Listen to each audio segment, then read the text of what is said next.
Donc j'invite Michel Salem-Sermanet et Julien Hans à me remplacer sur scène. Merci Morgane.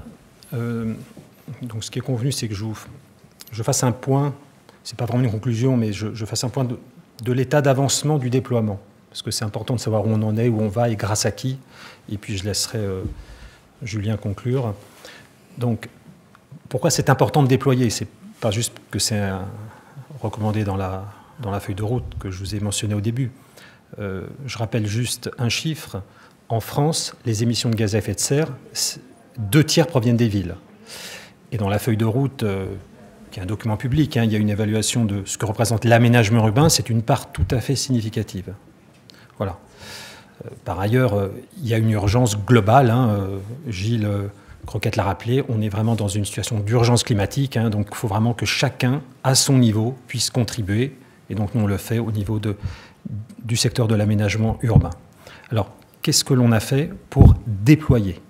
Puisque si on veut avoir un impact, il faut déployer à grande échelle. Donc d'abord, on s'est appuyé sur les grandes fédérations nationales d'acteurs. Et donc je souhaite vraiment les remercier.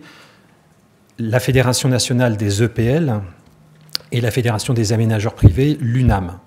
Mais également l'USH, puisque les bailleurs sociaux sont, pour certains, des aménageurs, souvent en rénovation urbaine.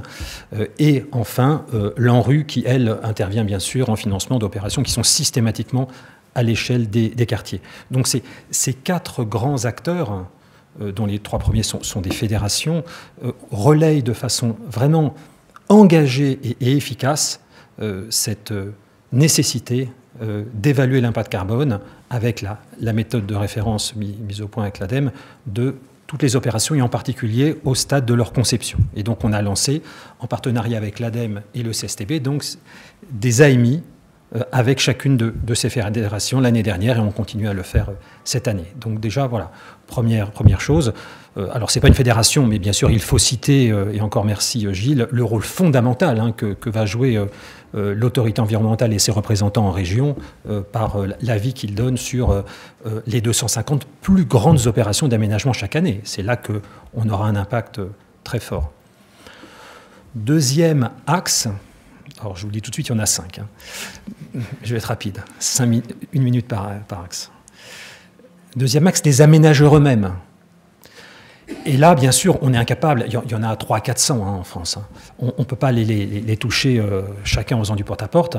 Mais au-delà des fédérations, on s'appuie sur les aménageurs qu'on appelle les ambassadeurs de la conception bas carbone. C'est-à-dire ceux qui sont sur ce kakémono, c'est important, je vais les citer, ce sont les aménageurs qui sont vraiment sérieux par rapport à ce critère carbone dans la conception et qui décident, et c'est une décision importante, de généraliser l'évaluation carbone de toutes leurs opérations sur la base de la méthode de l'ADEME.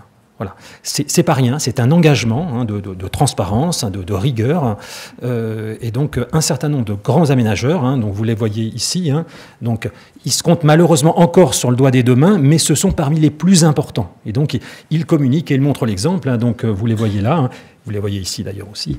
Donc il y a Nexity et sa filiale Nexity Transformation des Territoires. Il y a Eiffage Aménagement, il y a 2 filiales aménageurs du groupe Bouygues, Link City, mais également la plus petite filiale Air Nouvelle qui fait partie du groupe Equance au sein de Bouygues. On espère bientôt, bien sûr également, que Bouygues Immobilier, qui est aussi un aménageur important, deviendra un aménageur ambassadeur. Il y a... Alors, j'aurais dû commencer par espace ferroviaire, bien évidemment, voilà, il y a espace ferroviaire.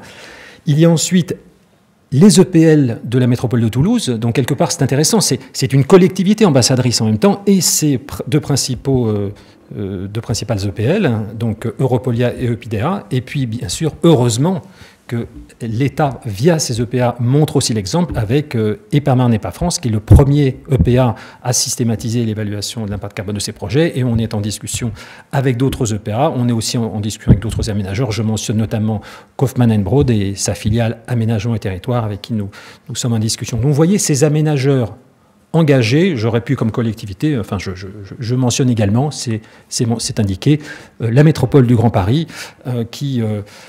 également est engagé dans l'évaluation, alors en particulier ex post, de tous les projets réalisés dans le cadre de la saison 1 et de la saison 2 de l'AMI Inventons la métropole du Grand Paris, dont vous avez évidemment entendu parler.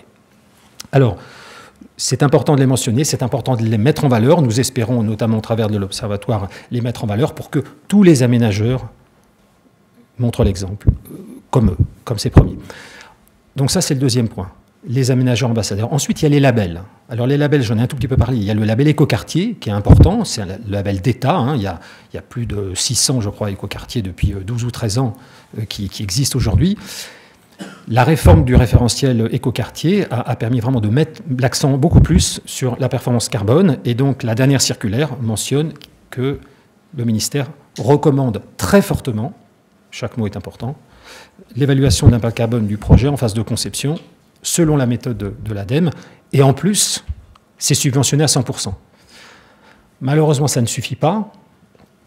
Tous les écoquartiers ne souhaitent pas encore, mais ça vient mesurer l'impact carbone de leur projet, et donc n'hésitez pas à leur donner l'information, puisque la logique, évidemment, voudrait que les écoquartiers soient à l'avant-garde de cette question de l'aménagement bas carbone.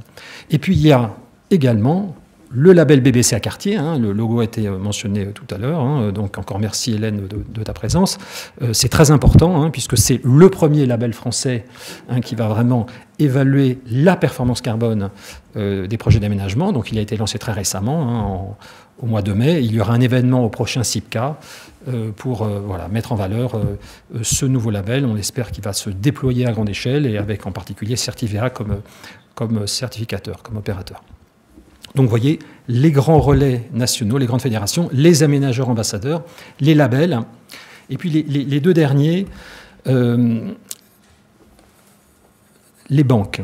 Alors là, on a été un tout petit peu moins efficace, mais je le mentionne quand même. Je ne sais pas s'il y a des banquiers dans la salle, mais on est évidemment convaincus que les financeurs des opérations d'aménagement peuvent jouer un rôle très important. Et donc on est en discussion avec un certain nombre de banques pour qu'elles encouragent, voire qu'elles encouragent très fortement leurs clients qui demandent des prêts verts à évaluer l'impact carbone de leur projet, ce qui n'est pas encore fait, loin de là. Voilà, donc s'il y a des banquiers dans la salle, on en discutera juste après, mais c'est évidemment quelque chose d'important. Ce dialogue va prendre peut-être du temps, mais ça pourrait avoir un impact très significatif. Et le dernier point, c'est la sensibilisation de l'ensemble des acteurs. Parce que là, vous voyez, on parle d'une filière avec de très nombreux acteurs. Les collectivités, les aménageurs, les promoteurs, les ingénieries, tous les acteurs qui accompagnent les maîtres d'ouvrage publics et essentiellement, mais également privés. Voilà. Comment sensibiliser l'ensemble de cette filière? Donc déjà, grâce au partenariat avec Espace Ferroviaire, vous voyez, il y a une version dédiée aux aménageurs et collectivités qui va maintenant être déployée.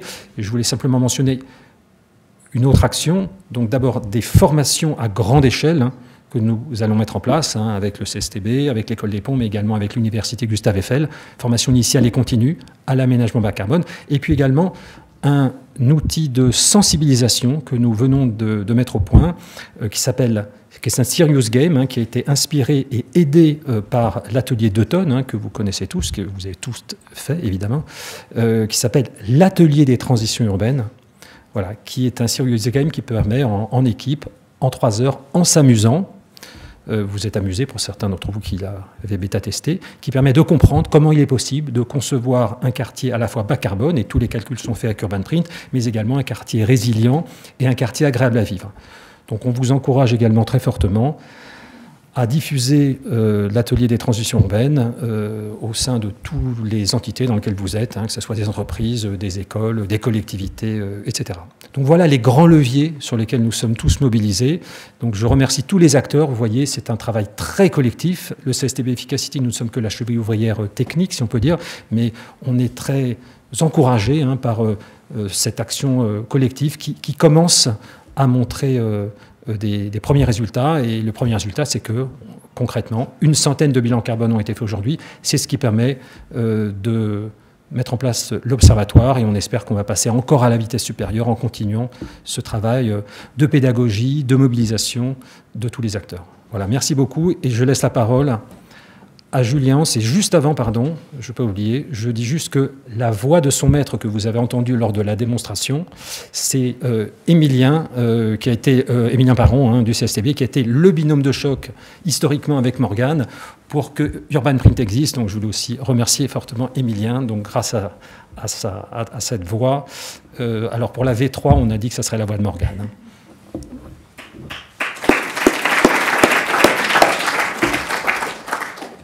Bonsoir à toutes et à tous.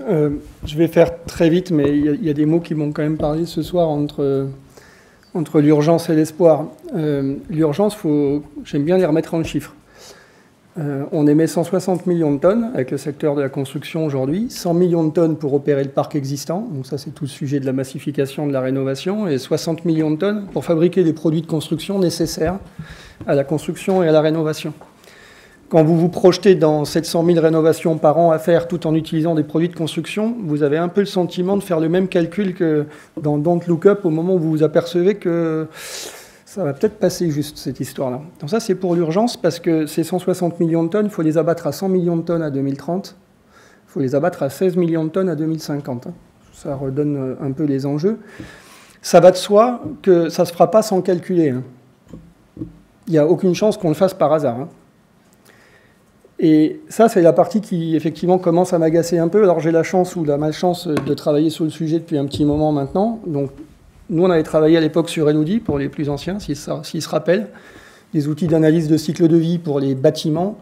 Et vous n'avez pas idée du bien que ça me fait d'entendre que depuis que la RE 2020 est là, peut-être qu'il y a des meilleures études d'impact. On avait dit depuis le début que cette curiosité environnementale de comprendre ce qui se passe, que j'utilise un produit, il consomme de l'eau, il émet des gaz à effet de serre. Mais évidemment, ça m'invite à être curieux puis à commencer à compter. Et tout le monde raconte la même histoire. Les gens qui font le concours Cube vous disent la même chose. Je prends mes factures d'électricité, je regarde, si ça consomme pendant le week-end dans des bâtiments de bureaux, c'est qu'il y a un truc à regarder. Et tout le monde va chercher 10%, 20%, 30% en faisant très peu de choses, en fait, juste en étant un peu curieux. Bon, ça, c'est pour 2030. Puis après, pour 2050, s'il faut faire un facteur 10, ce sera autre chose. Et là, on pourrait se dire, pas de bol, les gens n'ont pas du tout réfléchi, rien préparé. Non, l'ADEME nous dit, ils avaient vu le coup, ils ont lancé des appels d'offres, il y a des scientifiques qui ont répondu, et on a des logiciels qui sortent, où sans blague, quand je le vois, je vois quand même quelque chose qui n'est pas tourné vers un ingénieur super spécialisé. Enfin, j'ai vu des choses qui me faisaient plus peur que ça, et je n'ai pas touché un logiciel moi-même depuis un petit moment. Donc les ingrédients sont quand même réunis pour être en capacité de faire des bilans carbone de manière simple et avec ne serait-ce que des ordres 1, de comprendre ce qui se passe à l'ordre 1. On va faire des énormes progrès et très sincèrement, ça me donne beaucoup d'espoir pour la suite, sauf si on considère que c'est au-dessus de nos forces de faire une étude dans un projet d'aménagement. Mais je ne pourrais pas croire que c'est possible. Quand je regarde les réseaux sociaux, même pour acheter une brosse à dents, aujourd'hui, on nous dit regardez quand même, et j'achète un shampoing, il y a beaucoup d'eau, il faudrait peut-être que j'arrête d'acheter la bouteille qui va avec. Enfin, tout le monde fait ça pour des petits objets. Et sur un projet d'aménagement, qu'on va mettre 15 ans à faire, on n'aurait pas le temps de faire un bilan carbone de tout ça et de se poser la question de ce que ça va donner. C'est un scénario que je n'achète plus. Mais encore une fois, on aurait pu ne pas avoir d'outils dans un monde parallèle, et il se trouve qu'on en a un. On se trouve qu'on peut le partager avec tout le monde, et c'est la volonté d'Efficacity. Donc moi, ça me donne beaucoup d'espoir. Je crois qu'on devrait avoir une phase d'appropriation rapide, mais il faut l'exiger, il faut le prescrire, il faut en parler partout.